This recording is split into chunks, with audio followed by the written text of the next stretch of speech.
Welcome back to Tech Total Access. I'm Katie Leeper, keeping you updated as we Hokies hunker down.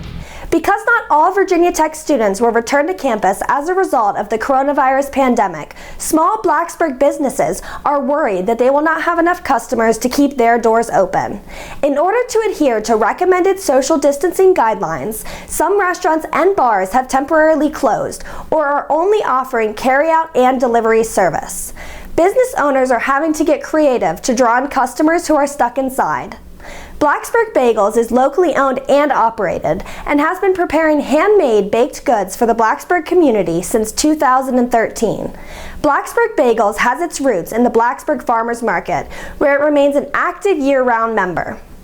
In order to restrict the spread of coronavirus, Blacksburg Bagels will be focusing on a few of their products rather than offering their full menu and deliver these items right to your door. Whenever possible, Blacksburg Bagels uses ingredients that they grow themselves. While they may not be certified organic, everything they grow takes place in an organic, sustainable, and pesticide-free garden. I ordered a dozen bagels and got to choose which bagels I wanted for only $15. I personally enjoyed being able to order bagels I have never tasted before. The bagels I chose were cinnamon raisin, cherry almond, ginger apple, maple walnut, and rosemary tomato. Pete Macedo, owner of Blacksburg Bagels, shared how the pandemic has affected his business. All of the wholesale for restaurants has either disappeared or dropped significantly. The wholesale for the shops has increased because that's one of the few places you can still go to right now. The farmers market, that's a whole nother thing. But our delivery to homes has grown quite a bit. And so it's been very different for us just organizationally. We're quite busy, but we don't have like a rhythm in place. And I feel like we wouldn't be as busy if we were used to doing deliveries, if we were used to baking to order and things like that more. Pete also shared how he is ensuring the safety of his customers. We've been doing a lot more online transactions, mostly been accepting sales through PayPal. For some families, we've been recommending if they're going to keep ordering that they just do have a standing order so they can pay once and then we just always know we're going to get there. The nice thing about both of those is we usually ring the doorbell and we drop it off and we split. Pete is thankful for the support the Blacksburg community has shown his business during such an uncertain time. At the farmers market, people are picking up their pre-orders. There was one woman, she's been a customer of ours for like 3 or 4 years. I mean, it's like these people are family, honestly. And it was, I think she got like $12 worth of stuff and gave me $40 and said, keep the change.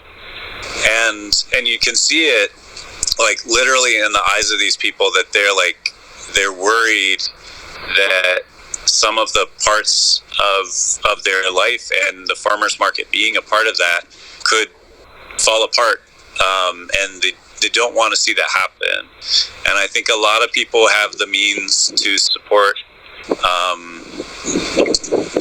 others financially right now, and I don't think that they're taking that sort of privilege lightly. You know, they can. You could sit at home and just be bored, or you can try to get out there in your community and do something.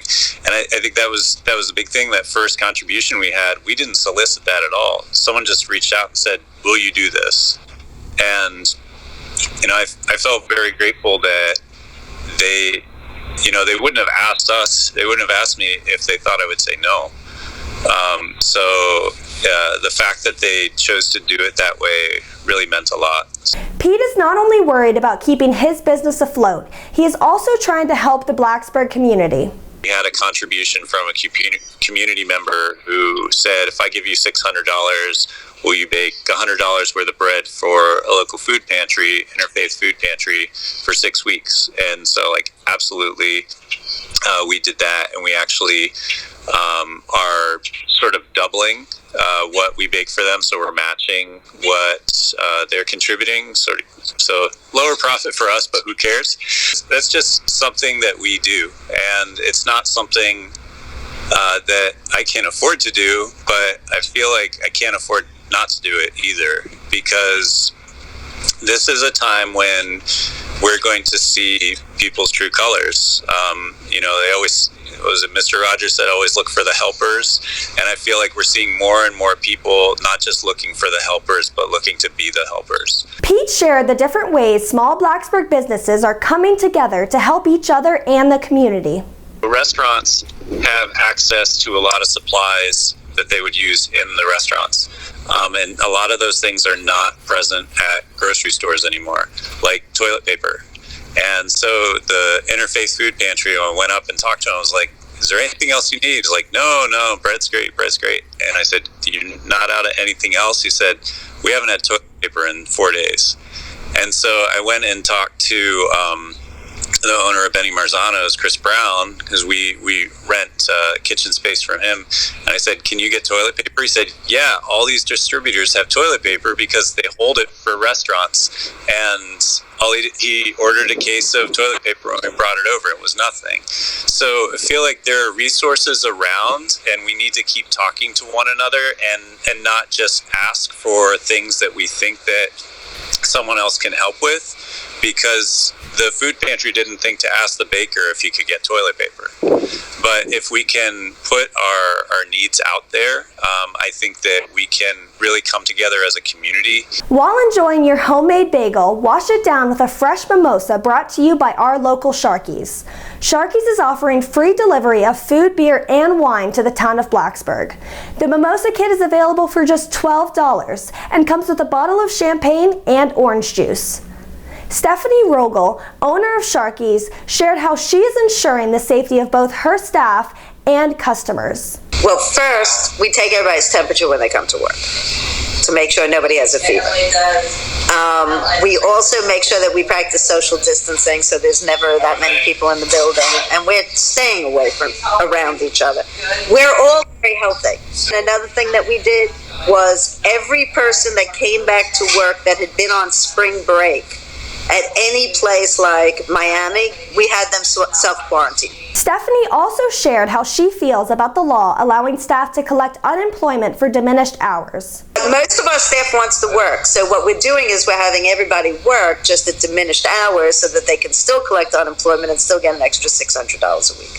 Stephanie explained what Sharkies is doing to bring in customers. We're trying to find things that we can engage the people at home, and especially now that people have to stay home, they're going to get bored.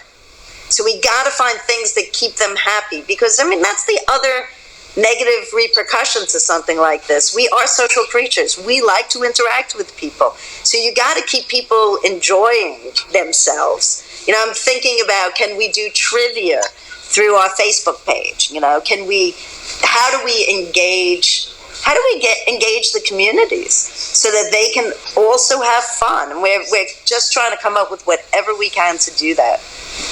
And that's, it's like, I consider, we may be in the restaurant, we may be in business, but I consider us to be conscious capitalists, which means that you have to have a deeper purpose for being in business than making money. And our deepest purpose has always been to be a positive part of the community. So in this situation, we need to be a positive part of the community. We need to show people how to work together. We need to, especially that this people not working together, people not honoring what they have to do. When people came back and they were in on spring break in Miami, the kindest thing we could do is tell them they have to self-quarantine. Stephanie brought up a good point when it comes to the pandemic. Obviously, it definitely hurts the economy, it definitely hurts us, but lives are more important than money. And so it is, and especially since, you got to think about the hospitals and the hospital workers and what it's doing for there. So we're going to do our part and make sure that we adhere to whatever we can to make sure that we do not add to the spreading of this virus. What better way to enjoy quarantine than to make your own pizza at home? Most people are intimidated to make their own dough at home, so Ceritano's is offering this make-your-own pizza kit for only $8. There's no better place in Blacksburg to get fresh Italian ingredients than Ceritano's. I'm no pizza maker, but let's see how easy it is to make. The Make Your Own Pizza Kit comes with everything you need: homemade dough, sauce, cheese, and one topping of your choice. I personally love pepperoni, so I chose that as my one topping. Well, I already set the oven to 450, so let's get started. First, we're gonna roll the dough.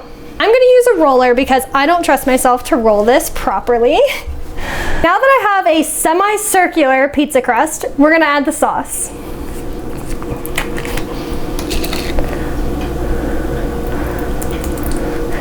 I'm just gonna use all of it because why not? So I personally enjoy a lot of crust, so I'm gonna leave a good bit of space in between the sauce and the crust. Now let's add the cheese.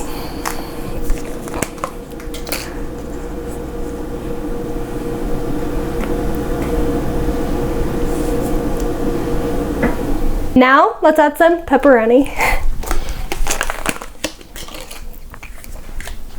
They give you a lot of pepperoni, so you have the choice of either putting a whole bunch or a little bit. I personally love pepperoni, so I'll probably put on a good bit. So now that I have the pizza made, let's put it on the pan.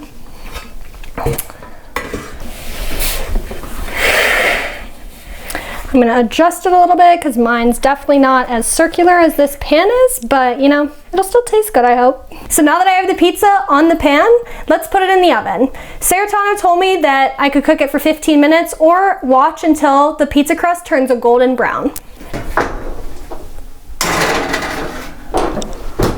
It hasn't been quite 15 minutes, but since the crust is golden brown, we're gonna take the pizza out. So now we're done making our pizza. I hope you guys enjoy making your own pizza at home as I did mine. Ceritano's business owner, Nino Ceritano Jr, shared the precautionary measures his business is taking to stop further spread of the coronavirus. Well, along with washing our hands constantly, we have our sanitizer. We spray everything down, just keep everything clean. And we're limiting the people that go through here. We'll meet people out at the door or at their car. If restaurants were to shut down entirely, it would not just affect the individual restaurant and its employees. It would also affect farmers, fishermen, and florists who rely on those restaurants to buy their products. Blacksburg businesses are asking you to support them in whatever way you can, either by ordering carryout, delivery, or buying gift cards. Thank you for watching Tech Total Access Hokies Hunker Down. I'll keep you updated throughout the day on our Instagram.